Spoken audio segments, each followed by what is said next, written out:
Hello, this is Empire Business Solutions, and we're here for the situational response in regards to Goliath National Bank. For the situational briefing, on April 3rd, 2017, Goliath National Bank underwent an attack on its offshore data servers. Its international headquarters in Switzerland was undergoing extensive renovations in the East Wing beginning in June of 2016. The upgrades have yet to be finished.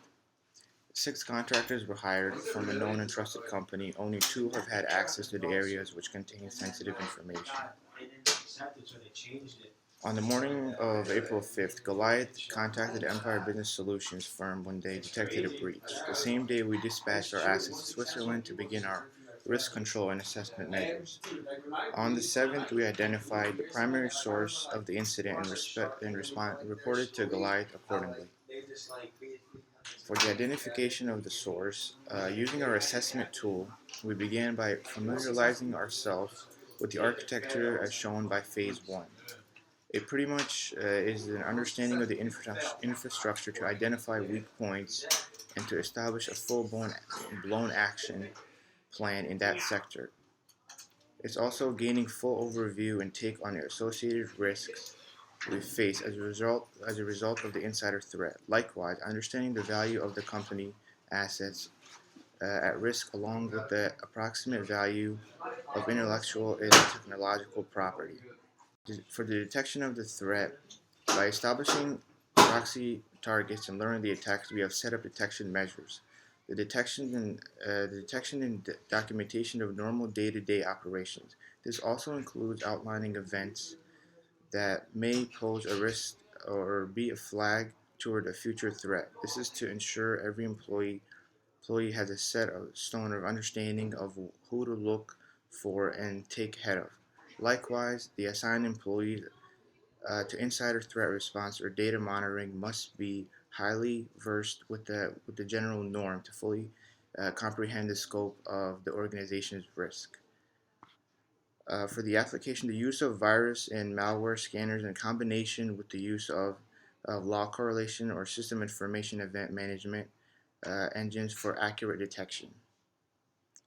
Employees were given generic cyber threat briefings and what to look for.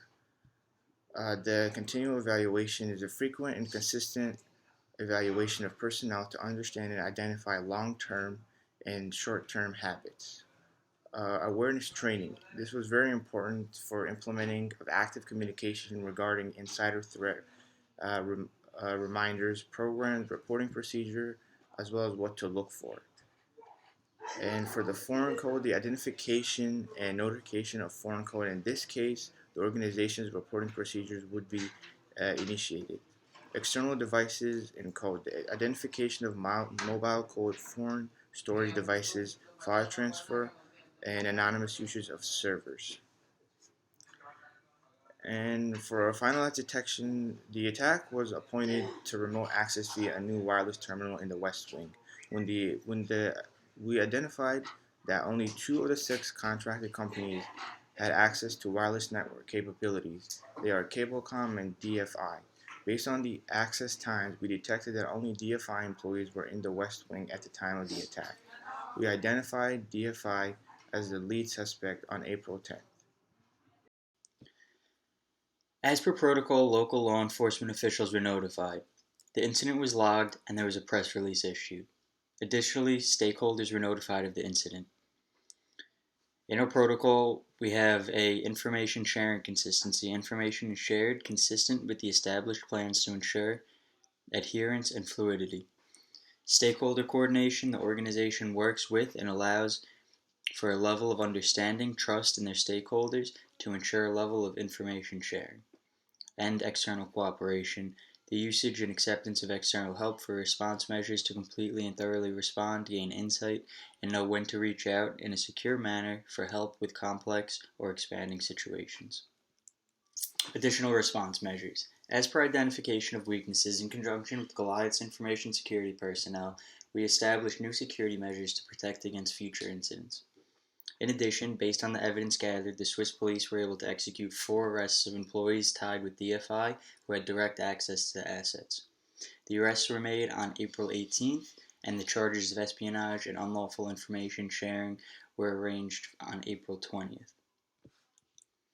Cleanup and recovery. This goes into the recovery section of our protocol.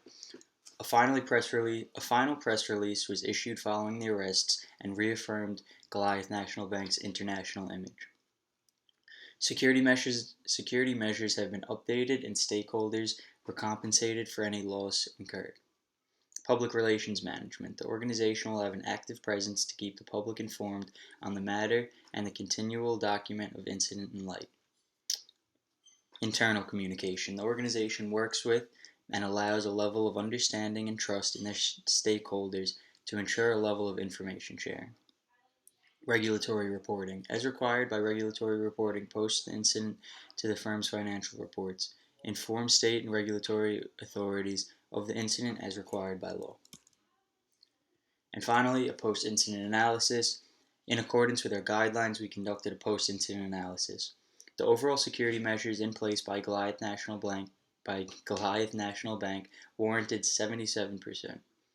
Due to the lack of physical security, we were only able to give them 77%. Additional measures are needed and have been implemented. Therefore, we have determined that Goliath deserves a 92% in that category. In turn, we ask that the corporate and executive officials fill out a survey to clarify how effective our procedures were in this incident. Thank you.